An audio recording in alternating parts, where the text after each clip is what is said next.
নমস্কার বন্ধুরা, গল্প সংকলনে তোমাদের সকলকে স্বাগত। আশা করি সকলেই খুব ভালো আছো। আজ তোমাদের জন্য নিয়ে এসেছি বাংলা সাহিত্যের কিংবদন্তি লেখক নারায়ণ গঙ্গোপাধ্যায়ের একটি কালজয়ী হাসির গল্প, থলে রহস্য। সাধারণ একটি থলে নিয়ে কিভাবে এক অদ্ভুত আর মজার রহস্য তৈরি হতে পারে তা এই গল্পটি না শুনলে বিশ্বাস করা কঠিন। চলো আমরাও হারিয়ে যাই এই মজার অভিজ্ঞতায়। শুরু করছি গল্প থলে রহস্য। পটলডাঙার বিরিঞ্চি কখনো পাড়াগা দেখেনি। তার বন্ধু নীরব ওরফে নেদারও সেই দশা। তাই ক্লাসের হারু যখন গ্রাম থেকে ঘুরে এসে বললে, পাড়াগা কি সুন্দর, তার মাঠে মাঠে ধান, গাছে ফল, আকাশে কেবল কোকিল আর হংস বলাকা, তখন বিরিঞ্চির মন ভারী খারাপ হলো।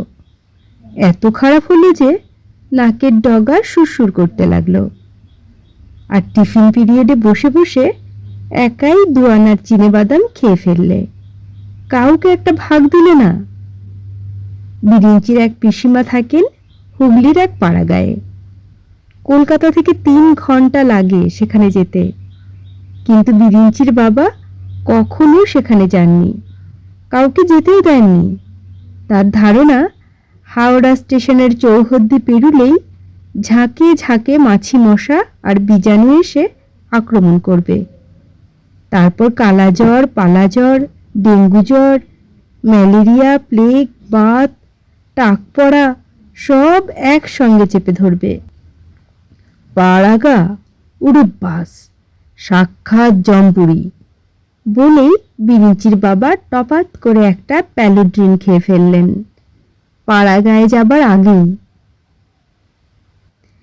কিন্তু এ যাত্রা বিরিঞ্চিকে তিনি আর ঠেকাতে পারলেন না। বিরিঞ্চি আসছেবার স্কুল ফাইনাল দেবে। সে বিদ্রোহ করে বললে, পিসিমার বাড়ি আমায় যেতে দেবে না? বিরিঞ্চির বাবা বললেন, উফ, অসম্ভব। দেবে না তো? তাহলে রাস্তায় বেরিয়ে আমি তেলে ভাজা খাবো। শুনে বিরিঞ্চির বাবা বিষম খেলেন, ওতে যে কলেরা হবে। তারপর পথের ধার থেকে ফিরিওয়ালার শরবত।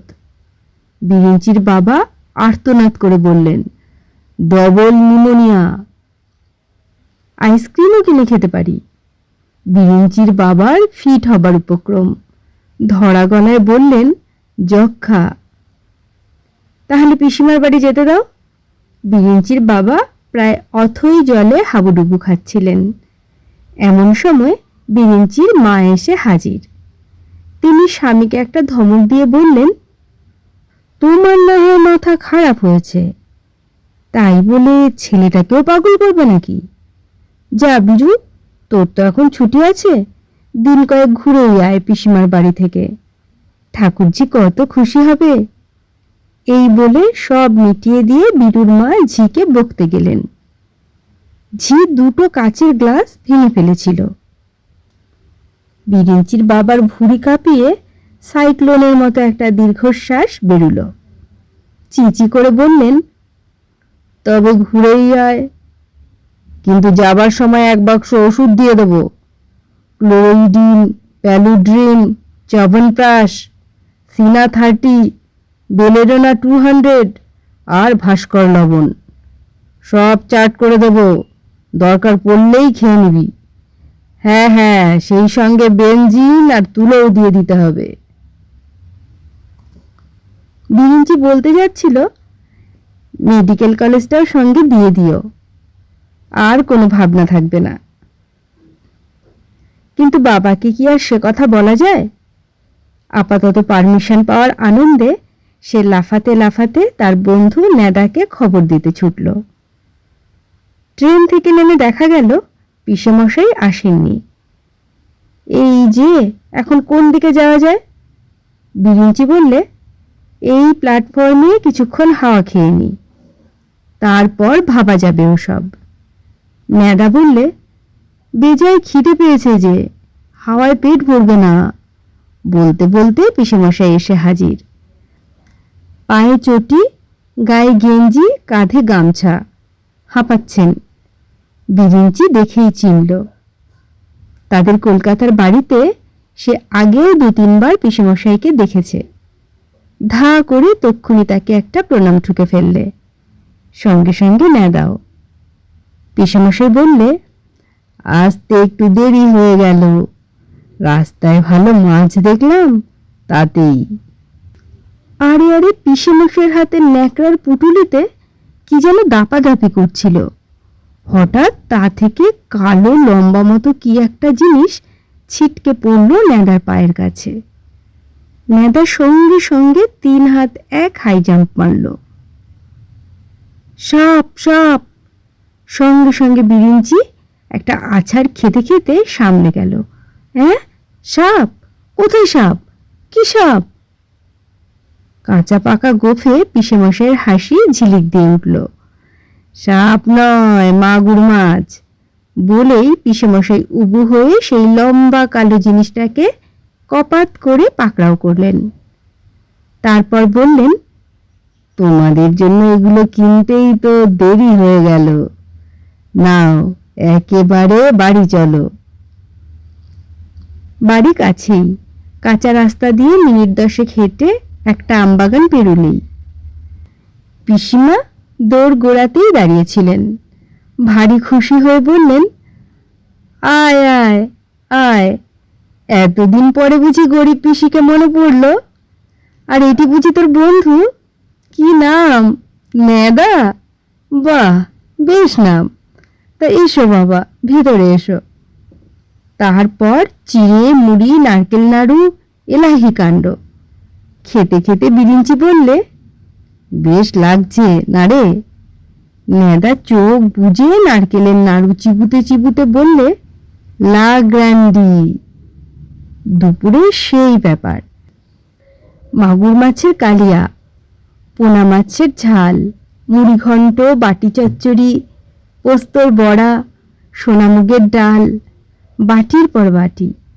নেদা বললে, আমার আর পাড়াগা থেকে যেতে ইচ্ছে করছে না রে, মনে হচ্ছে এখানেই থেকে যাই চিরকালের মতো। বিরিঞ্চি সুত করে মুড়িঘণ্টের একটা কাঁটা চুষে নিয়ে আবেগ ভরা গলায় বললে, যা বলেছিস। নেদা হাত চাটতে চাটতে জিজ্ঞাসা করলে, পাড়াগায় এমন সব পিসিমা থাকতে লোকে পুঁই ডাঁটা আর কুচো চিংড়ি খাবার জন্যে কলকাতায় কেন থাকে রে? মাগুর মাছের কালিয়াটাকে প্রবল বেগে আক্রমণ করতে করতে বিরিঞ্চি বললে, গোমুখ্য বলে। খাওয়ার পর দুজনে একেবারে অজগর, মানে হরিণ টরিণ গিলে অজগরের যে দশা হয় তাই আর কি, নড়াচড়াই মুশকিল। পিসিমা দোতলার বারান্দায় শীতল পাটি বিছিয়ে দিলেন। বললেন, ওখানে একটু গড়িয়ে নাও, ঘরে গরম লাগবে, দিব্যি হাওয়া আছে এখানটায়। দিব্যি হাওয়াই বটে, শরীর জুড়িয়ে গেল। তাই আবার ঝিরঝির করে গাছের পাতা কাঁপছে, তাতে পাখি বসে আছে। নেদা বললে, ওটা কি গাছ রে? বিরিঞ্চি ভেবেচিন্তে বললে, পাড়াগায়ে সব ভালো গাছ থাকে, খুব সম্ভব ওটা তমাল গাছ, কিংশুকও হতে পারে। নেদা আরও ভেবে বললে, কুরুবকও হতে পারে। আচ্ছা, শালমলি নয় তো? না, বোধ হয় শালমলি নয়। তাহলে তো ফুলের মালা দিয়ে কাটা যেত। কেন, পণ্ডিত মশাই সেই যে পড়ায়নি, ফুলদল দিয়া কাটিল কি বিধাতা শালমলি তরুবরে? শালমলি নিশ্চয়ই খুব রোগা আর ছোট গাছ হবে। নেদা বললে, ঠিক। তাহলে ওটা তমাল কিংবা কুরুবক। কিংশুকটা শুনতে আরো ভালো। আচ্ছা, ওটা একটা পাখি বসে আছে, দেখছিস? ওটা কি পাখি বল দেখি? বিরিঞ্চি বললে, পাখিটা দেখতে কিন্তু বেশ, দোয়েল, শ্যামা, পাপিয়া কিছু একটা হবে, নীলকণ্ঠও হতে পারে। নেদা বললে, নীলকণ্ঠ নামটা বেশ জুৎসই। বাহ, কি সুন্দর! আমার ভাই কবিতা লিখতে ইচ্ছে করছে। ওই যে কিংশুক বৃক্ষের শাখায় বসিয়া আছে নীলকণ্ঠ বিহঙ্গ। আমি মিলিয়ে দিচ্ছি, দাঁড়া, বিরিঞ্চি বললে। তাই দেখে মোর মনে নাচিতেছে পুলক তরঙ্গ। হঠাৎ পিসেমশাইয়ের হাসিতে ওরা চমকে উঠল। হুঁকো হাতে তখন তিনি এসে হাজির। কিংশুক বটে? পিসেমশাই হুঁকোয় টান দিয়ে বললেন,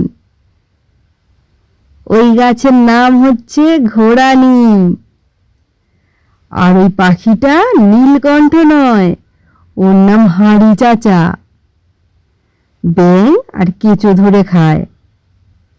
দূর তোর, এমন কবিতাটা মাঠে মারা গেল। ভারী বেজার হলো নেদা। বিরিঞ্চিরও মন খারাপ হয়ে গেল। খানিকক্ষণ ফুরুক ফুরুক করে হুঁকো টেনে পিসেমশাই এলোমেলো গল্প জুড়ে দিলেন।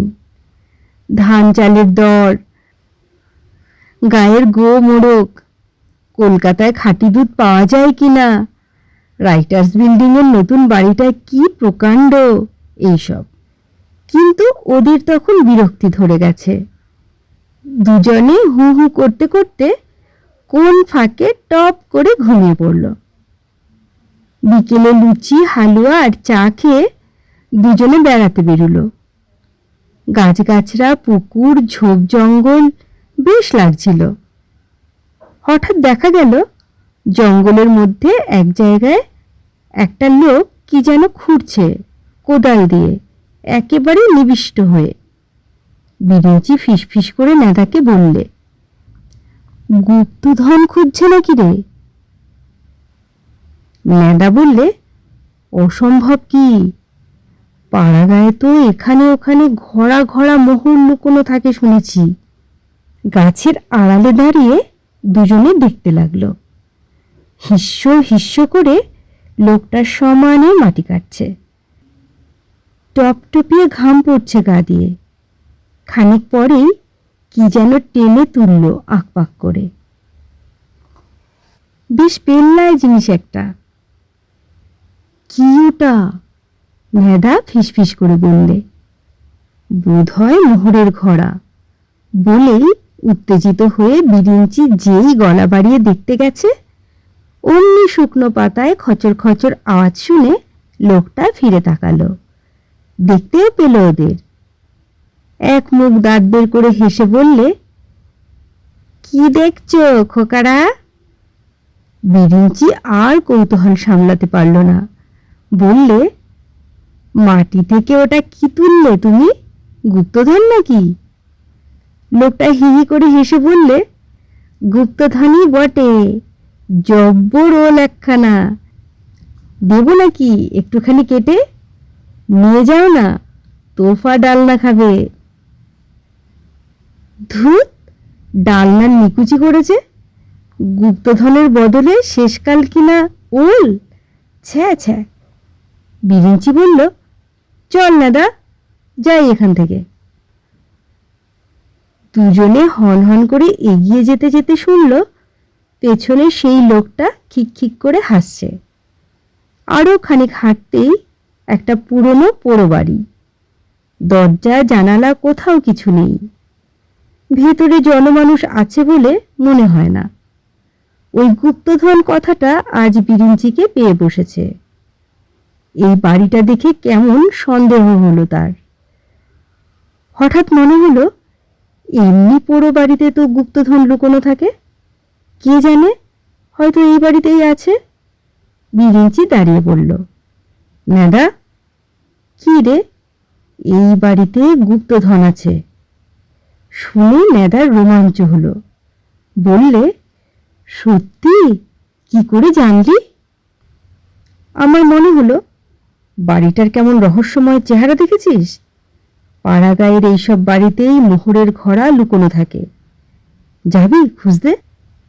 নেদার কান কুটকুট করতে লাগলো। রোমাঞ্চ হলেই তার কান চুলকোয়। মন্দ কি, চল না, বেশ অ্যাডভেঞ্চার হবে। এদিক ওদিক তাকিয়ে দুজনে ঢুকে পড়ল ভেতরে। অনেক কালের পুরনো বাড়ি, ঠান্ডা সব শ্যাওলা পড়া ঘর। ইট বেরুনো দেওয়ালগুলো আবছা অন্ধকারে যেন হা হা করে হাসছে। নেদার ভারী ভয় করতে লাগলো। চল ভাই, এখানে আর নয়, এসব পোড়ো বাড়িতে ভূত থাকে। ভূত?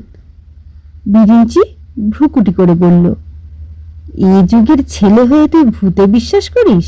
নেদা বললে, ইয়ে, ভূত ঠিক নয়, তবে সাপ টাপ। বিরিঞ্চি বললে, সাপ টাপ দু একটা না থাকলে অ্যাডভেঞ্চার কিসের রে? আরে দেখি না এ ঘর ও ঘর একটু খুঁজে, মনে কর ফস করে একটা সুড়ঙ্গ পেয়ে গেলাম। বলতে বলতে নেদা হঠাৎ বিরিঞ্চির কাঁধে জোর থাবড়া দিলে একটা। বিরিঞ্চি আঁতকে উঠল। ওখানে ওগুলো কি রে? কোথায়? ওই ছাদের গায়ে 5-7টা থলে ঝুলছে না? তাই তো, থলেই তো। আচ্ছা, অন্ধকারেও পরিষ্কার দেখা যাচ্ছে। বিরিঞ্চি কাঁপতে কাঁপতে বলল, মেদারে, পেয়ে গেলাম। কি পেয়ে গেলি? গুপ্তধন। ওগুলো মোহরের থলে, বুঝতে পারছিস না? মেদার তখন আনন্দে গলা ধরে এসেছে। কথা বলার আগে খানিকক্ষণ বু বু করে নিলে। কিন্তু ভাই, গুপ্তধন তো মাটির তলায় থাকে শুনেছি, ছাদে ঝুলিয়ে রাখে বলে তো কোনো বইয়ে পড়িনি। যারা বই লেখে তারা কি সব খবর জানে? সামনেই তো দেখছিস, কেউ কেউ গুপ্তধন থলেতে ভরে ছাদেও ঝুলিয়ে রাখে। এখন কি করা যায় বলতো? নেদা কথা কইতে পারছিল না। বিরিঞ্চি বললে, কি করা যায়? আয়, এক্ষুনি ওগুলো চটপট পেরে ফেলি। গুপ্তধন কি আর দেরি করতে আছে? হয়তো কাল আর কারোর চোখে পড়ে যাবে, ব্যাস গেল। নেদা বললে, তা ঠিক, কিন্তু ঘরটায় ভাই বিচ্ছিরি গন্ধ, আর পায়ের তলায় ময়লা কিসব চটপট করছে। বিরিঞ্চি বললে, রেখে দে তোর গন্ধ। গুপ্তধন যেখানে, ওরকম অনেক ময়লা আর গন্ধ সেখানে থাকে, ওতে কি ঘাবড়ালে চলে? নে, এখন কাজে লেগে যা। নেদা বললে, আমি? বিরিঞ্চি বললে, তুই বই কি, একখানা ঘুড়ির জন্যে তুই পাড়ার হেন ছাদ নেই যাতে উঠিসনি, আর গুপ্তধনের জন্য ইটে পা দিয়ে এই ছাদে উঠতে পারবি না? এই দরজা, এখান দিয়ে উঠে যা, বেশ সোজা হবে। বলতে বলতে বিরিঞ্চির মাথায় কালো কি খানিকটা পড়ল। ইস, কি যাচ্ছে তাই গন্ধ। বিরিঞ্চি রুমাল দিয়ে মাথা ঘষতে ঘষতে বললে, না, আর দাঁড়ানো যাচ্ছে না। এই নেদা, উঠে পড় না। আরে 8টা থলেতে কম করেও 1000খানেক মোহর আছে নির্ঘাত।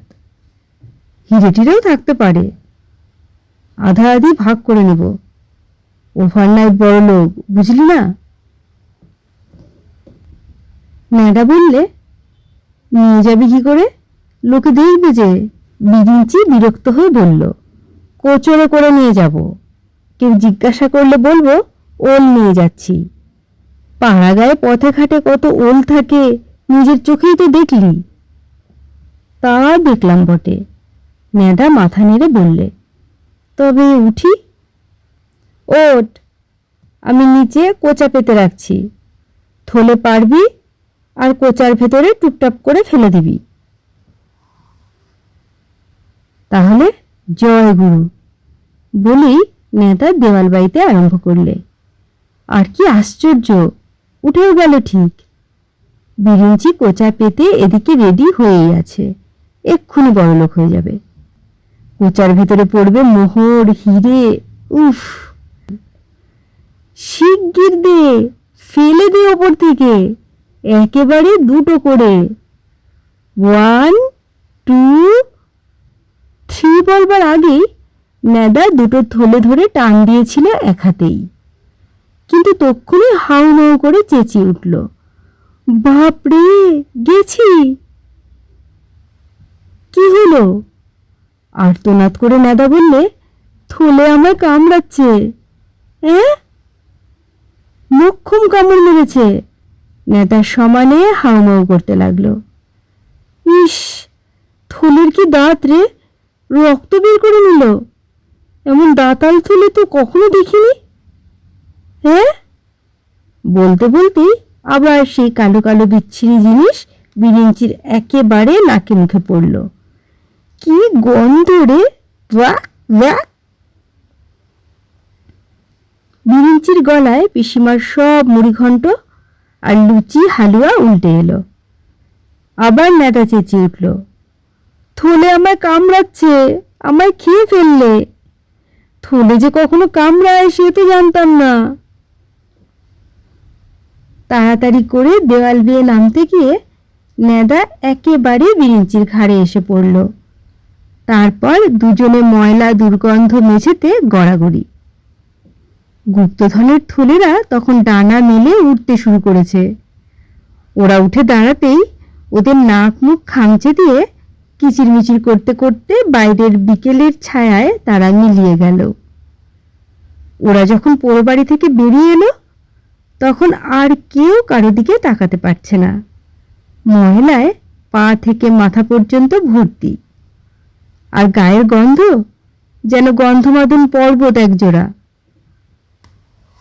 বিরিঞ্চি বেজার মুখে বললে, বুঝেছি, ওগুলো মোহরের থলে নয়। নেদা বললে, না, থলে কখনো কামড়ায় না। বিরিঞ্চি বললে, বোধ হয় বাদুড়। নেদা মাথা নেড়ে বললে, আমারও তাই মনে হচ্ছে, বইয়ে পড়েছিলাম অন্ধকার জায়গাতে বাদুড় ঝুলে থাকে। গায়ের খুশবু ছড়িয়ে দুজনে কিছুক্ষণ চুপচাপ হেঁটে চলল। গিয়েই সাবান মেখে চান করতে হবে, তাতেও গন্ধ ছাড়লে হয় গা থেকে। বিরিঞ্চি খানিক পরে বললে, পাড়াগা একদম বাজে জায়গা না রে? নেদা বললে, ঠিক তাই, চল না কালই চলে যাই কলকাতায়।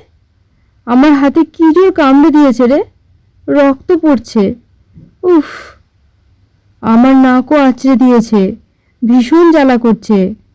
বাবার ওষুধের বাক্সটা এবারে সত্যিই কাজে লাগবে। বিরিঞ্চির বুক ভাঙা দীর্ঘশ্বাস পড়ল। শেষ হলো গল্প থলে রহস্য। গল্প পাঠ ভালো লেগে থাকলে চ্যানেলটিকে একটি লাইক করো, সাবস্ক্রাইব করে পাশে থেকো। সকলেই সুস্থ থেকো, ভালো থেকো। অনেক ধন্যবাদ।